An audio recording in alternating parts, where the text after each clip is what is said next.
Smart Bangladesh বিনির্মাণে ব্যবসায়ী সম্মেলনের প্রধান অতিথি গণপ্রজাতন্ত্রী বাংলাদেশ সরকারের মাননীয় প্রধানমন্ত্রী শেখ হাসিনা, সম্মানিত বিশেষ অতিথি মাননীয় বাণিজ্য মন্ত্রী জনাব টিপু মুন্সি এমপি, মাননীয় প্রধানমন্ত্রীর বেসরকারি শিল্প বিনিয়োগ বিষয়ক উপদেষ্টা জনাব সালমান এফ রহমান এমপি, মন্ত্রিপরিষদের সদস্যবৃন্দ, সংসদ সদস্যবৃন্দ,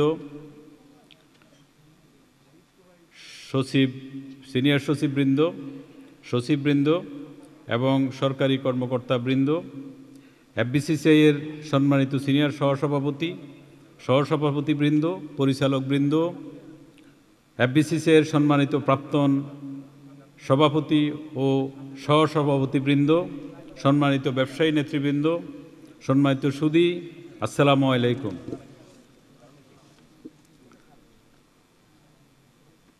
দেশব্যাপী ব্যবসায়ীদের নিয়ে এফবিসিসিআই আয়োজিত স্মার্ট বাংলাদেশ বিনির্মাণে ব্যবসায়ীদের ভূমিকা শীর্ষক আজকের এই মহাসম্মেলনে উপস্থিত সকলকে আমার আন্তরিক অভিনন্দন ও শুভেচ্ছা।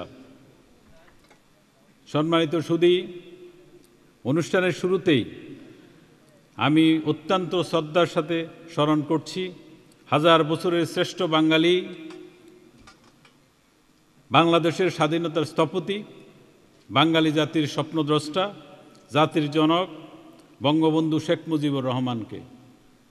স্মরণ করছি বঙ্গমাতা সহ বঙ্গবন্ধু পরিবারের যারা 1975 সালে 15ই আগস্টের কালো রাতে নির্মমভাবে শহীদ হয়েছিলেন।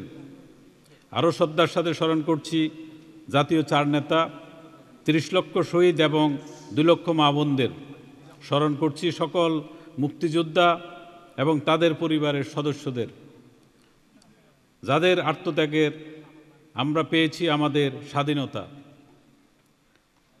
আজ আমাদের মাঝে প্রধান অতিথি হিসেবে উপস্থিত আছেন মাননীয় প্রধানমন্ত্রী, বঙ্গবন্ধুর সুযোগ্য কন্যা, দেশনেত্রী শেখ হাসিনা।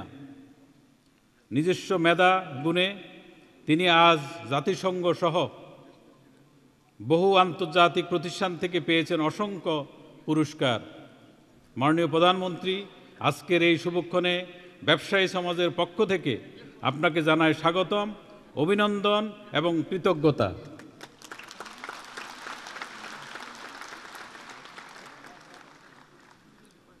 আপনার নেতৃত্বে দরিদ্র দূরীকরণ ও প্রবৃদ্ধি অর্জনে এক রোল মডেল বাংলাদেশ উন্নয়নের অগ্রযাত্রা পেরিয়ে আমরা এখন স্মার্ট বাংলাদেশের অভিমুখে।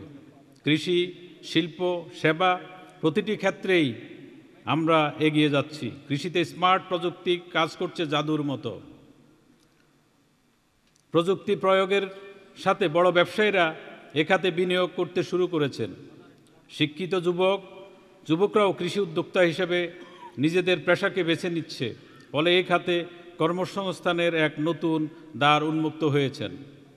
চাল, ডাল, আলু, পেঁয়াজ, চা এবং বিভিন্ন ফলসহ 22টি কৃষিপণ্য উৎপাদনে বাংলাদেশ শীর্ষ 10টি দেশের মধ্যে স্থান করে নিয়েছে। এসব সম্ভব হয়েছে আপনার কৃষি বান্ধব পলিসির কারণে। কোভিডের বছর ব্যতীত গত 14 বছর ধরে রপ্তানি প্রবৃদ্ধি অব্যাহত রয়েছেন। মাননীয় প্রধানমন্ত্রী, আপনার নেতৃত্বে বিগত 14 বছরে বঙ্গবন্ধুর সোনার বাংলা গড়ার প্রত্যয় নিয়ে উন্নয়নের উচ্চ মর্যাদায় প্রতিষ্ঠিত হতে যাচ্ছে বাংলাদেশ। বিশ্বের সবচেয়ে দ্রুত বর্ধনশীল পণ্যের বাজার হিসাবে বাংলাদেশ এখন সারা বিশ্বে স্বীকৃত। দেশে প্রায় 5.5 কোটি তরুণ, যাদের বেশিরভাগ শিক্ষিত ও নিজ ক্ষেত্রে দক্ষ হয়ে উঠছেন। জনশক্তি রপ্তানিতে বাংলাদেশের বিশ্বের অন্যতম প্রধান দেশ। আবার অনলাইন আউটসোর্সিংয়ে বাংলাদেশ বর্তমানে বিশ্বের 2য় অবস্থানে রয়েছেন। স্বাভাবিকভাবেই এই অঞ্চলে দেশি এবং বিদেশি বিনিয়োগ বাড়ছে, আর তাতে ব্যবসায়িক ও সামগ্রিক উন্নয়ন হতে চলেছে দ্রুতগতিতে। প্রথমবারের মতো স্যাটেলাইট স্থাপন, কর্ণফুলী নদীর তলদেশে টানেল স্থাপন, পরমাণু ভিত্তিক বিদ্যুৎ কেন্দ্র স্থাপন, সাবমেরিন কেবল সংযুক্ত হওয়া, মেট্রো রেল স্থাপন, নিজস্ব অর্থায়নে পদ্মা সেতু নির্মাণ মাতারবাড়ি গভীর সমুদ্র বন্দর স্থাপন, আপনার এসব সাহসী উদ্যোগের মাধ্যমে বাংলাদেশ বিশ্ব দরবারে নিজের সক্ষমতাকে তুলে ধরতে সক্ষম হয়েছেন।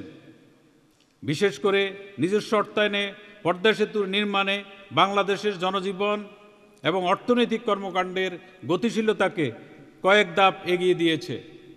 আর এসব অর্জনেই আপনাকে স্থান করে দিয়েছে শীর্ষ 100 বৈশ্বিক চিন্তাবিদদের তালিকায়।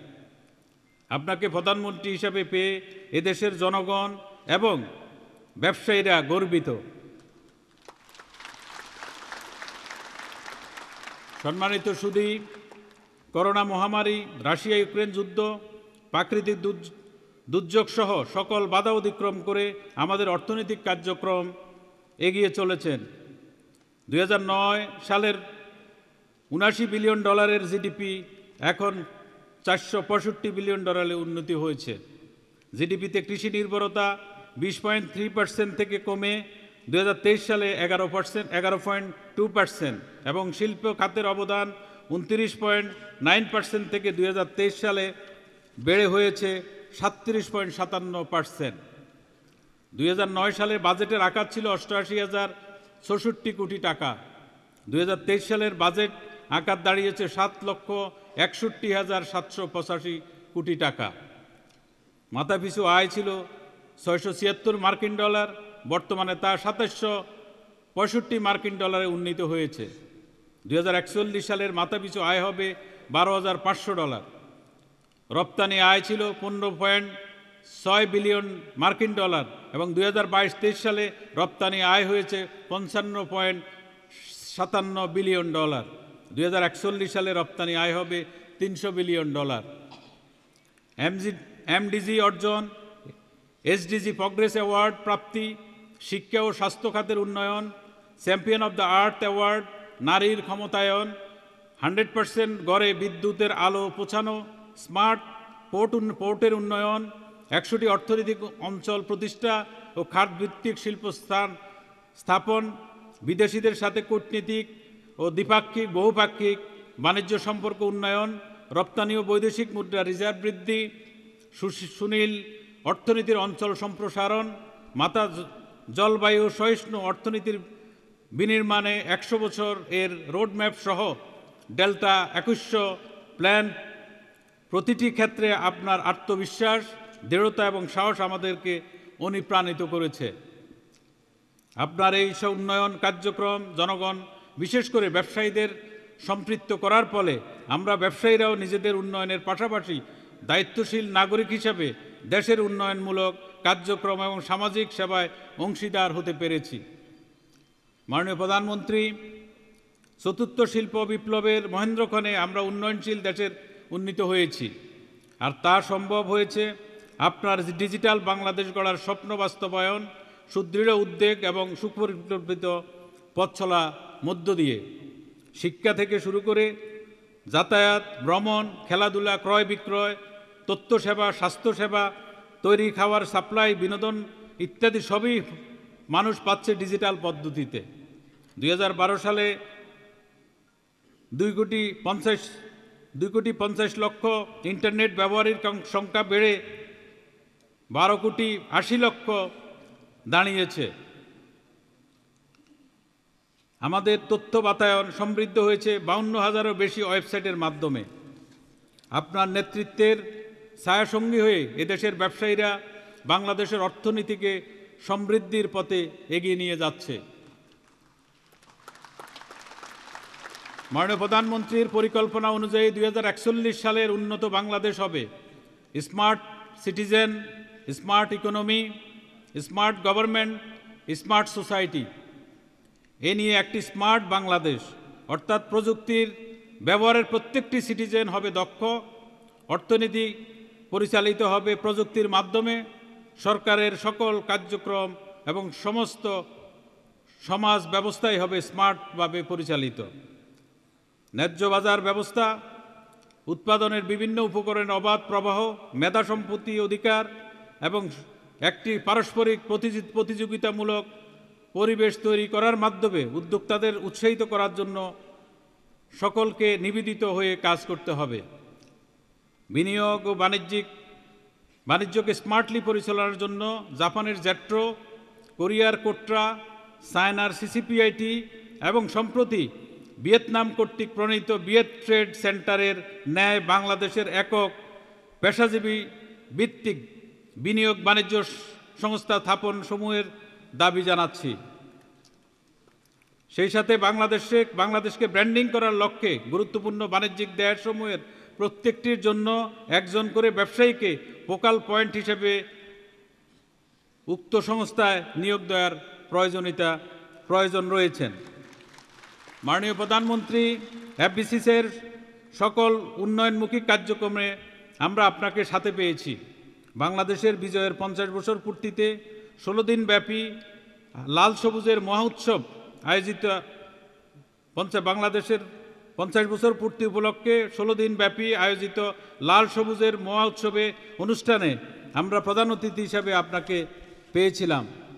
বাংলাদেশের সক্ষমতা এবং এফবিসিসির 50 বছর পূর্তি উপলক্ষে বাংলাদেশ বিজনেস সামিট উদ্বোধনী অনুষ্ঠানে আপনি আমাদেরকে সাথে ছিলেন। আজ স্মার্ট বাংলাদেশ বিনির্মাণে ব্যবসায়ীদের করণীয় নিয়ে আপনার দিক নির্দেশনা আমাদের কর্ম উদ্দীপনাকে আরও অনুপ্রাণিত করবে। আগামীতে আপনি এভাবেই আমাদেরকে সাথে থাকবেন, এটাই আমাদের প্রত্যাশা। মাননীয় প্রধানমন্ত্রী, উন্নয়নশীল দেশে উত্তরণের ফলে বাংলাদেশ চ্যালেঞ্জ অনেক। আপনি জানেন, উন্নয়নশীল দেশসমূহের প্রদত্ত এলডিসির জন্য সকল বাণিজ্য সুবিধাসমূহ পরিপূর্ণভাবে কাজে লাগিয়ে সরকার প্রদত্ত ভর্তুকি প্রণোদনা প্রাপ্তির মাধ্যমে আমাদের রপ্তানি প্রবৃদ্ধির দ্রুত অগ্রগতি হয়েছে, যা অনেক কর্মসংস্থান সহ নারীর ক্ষমতায়ন, সামাজিক সূচক বৃদ্ধি, দারিদ্র্য বিমোচনে উল্লেখযোগ্য অবদান রেখেছে। উন্নয়নশীল দেশে উন্নতি হলে এসব সুবিধা বাতিল হলে আন্তর্জাতিক বাজারে প্রতিযোগী মূল্য আমাদের পণ্য টিকিয়ে রাখতে উৎপাদন ব্যবসায়িক খরচ কমানো জরুরি।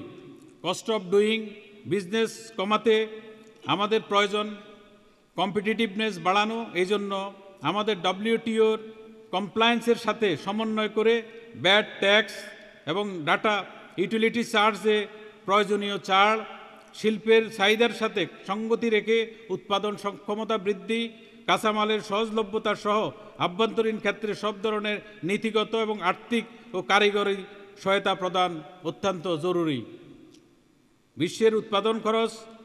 শিল্পের উৎপাদন খরচ কমাতে কম মূল্যে জ্বালানি, বিদ্যুৎ জন্য এ খাতে আমদানি নির্ভরতা কমাতে হবে। নিজস্ব রিসোর্স থেকে অর্থাৎ আভ্যন্তরীণভাবে গ্যাস অনুসন্ধান এবং উত্তোলন, সমুদ্র সীমানার সম্ভাব্য গ্যাস ক্ষেত্র থেকে গ্যাস উত্তোলন, সোলার সহ অন্যান্য নবায়নযোগ্য উৎস থেকে এর মাধ্যমে বিদ্যুৎ উৎপাদন, নিজস্ব উৎস থেকে কয়লা উত্তোলন এবং বিদ্যমান কয়লাভিত্তিক বিদ্যুৎ উৎপাদনের কেন্দ্রগুলি সচল রাখার পাশাপাশি অসমাপ্ত কয়লাভিত্তিক বিদ্যুৎ উন্নয়ন প্রকল্পগুলো দ্রুত বাস্তবায়নের যথেষ্ট হতে হবে। কর্মসংস্থান বৃদ্ধির অন্যতম খাত SME এর ঋণ প্রবাহে সুদের হার সর্বনিম্ন পর্যায়ে রাখা প্রয়োজন। এবার যেটি মনিটরিং পলিসিতে বলা হয়েছে 1% SMEর জন্য 1% তাদের ইন্টারেস্ট রেট বাড়ানো হয়েছে। আমি মনে করি তাদেরকে নিম্নে ইন্টারেস্ট রেট রাখা উচিত। বিদেশি প্রকল্পে দেশীয় কোম্পানিগুলির অংশগ্রহণের সুযোগ প্রদানের মাধ্যমে ডলারের ব্যয় কমানো যেতে পারে। পোর্টের কার্যক্রমকে আন্তর্জাতিক মানসম্পন্ন অটোমেশন করা, লজিস্টিক সেক্টরের উন্নয়নে গৃহীত উদ্যোগ দ্রুত বাস্তবায়ন করা, বাংলাদেশি পণ্যের বিশ্ববাজারে গ্রহণযোগ্য বাড়ানোর জন্য BSTI-কে সমৃদ্ধ করা অত্যন্ত প্রয়োজন। মাননীয় প্রধানমন্ত্রী, ডিজিটাল বাংলাদেশের হাত ধরেই স্মার্ট বাংলাদেশের দিকে এগিয়ে যাচ্ছে। আমি মনে করি আগামীতে আমাদের রেগুলেটরি বিষয়গুলি প্রণয়ন, বাস্তবায়ন, পরিবর্তন আনা প্রয়োজন। ট্যাক্স GDP রেশিওতে 9.68% বাড়ানোর জন্য ট্যাক্স বার্ডেন কমিয়ে ট্যাক্স নেট বাড়ানো যেতে পারে। এজন্য ব্যবসা বান্ধব কর ব্যবস্থা বাস্তবায়নে NBR-এর অতিরিক্ত ক্ষমতা কমিয়ে তাদের সক্ষমতা বাড়াতে হবে। এনবিআরের কর্মকর্তাদের জবাবদিহিতার আওতায় আনতে হবে। এক্ষেত্রে ডিজিটালাইজেশনের মাধ্যমে স্মার্টভাবে ট্যাক্স কালেকশন অনেক বেশি কার্যকরী হবে। এছাড়া সম্প্রতি বৈশ্বিক অর্থনৈতিক ও রাজনৈতিক অস্থিরতা এবং ডলার সংকটে বিপর্যস্ত বন্ধ শিল্প কারখানা পুনর্বাসন এবং এক্সিট কার্যক্রমের জন্য জরুরি ভিত্তিতে সরকারের বিশেষ তহবিল গঠনের জন্য মাননীয় প্রধানমন্ত্রীর দৃষ্টি আকর্ষণ করছি। স্মার্ট বাংলাদেশ বিনির্মাণে বেসরকারি খাতের অবদানকে প্রসারিত করতে আমরা প্রথমবারের মতো FBCCI innovation and research centre স্থাপনের উদ্যোগ নিয়েছি। এর মাধ্যমে চতুর্থ শিল্প বিপ্লবের সাথে সম্পৃক্ত দক্ষ জনশক্তি তৈরির প্রয়োজনীয় প্রশিক্ষণ প্রদান, পণ্যভিত্তিক সার্ভে, দ্বিপাক্ষিক ও বহুপাক্ষিক বাণিজ্য ইস্যু, আন্তর্জাতিক ডিসপিউট এবং ট্রেড নেগোসিয়েশন প্রশিক্ষণ প্রদান, ব্যাট, ট্যাক্স ও অন্যান্য রেগুলেটরি বিষয়, স্টার্টআপদের সহযোগিতা, এসএমই খাতের উন্নয়ন এ বিষয় নিয়ে কাজ করবে এই সেন্টার। 2022-23 বাজেটে ইনোভেশন অ্যান্ড রিসার্চ সেন্টারের জন্য 50 কোটি টাকার বরাদ্দ দেওয়া হয়েছে। সরকারের নিকট থেকে এই অর্থ এফবিসিসিআই এবং এই পরিকল্পনা বাস্তবায়ন সহজ হবে। স্বপ্নের স্মার্ট বাংলাদেশ প্রতিষ্ঠা আগামীর এফবিসিসিআই নিরলসভাবে কাজ করে যাবে। আমাদের এফবিসিসিআই এর স্লোগান হবে smart FBCCI for smart economy.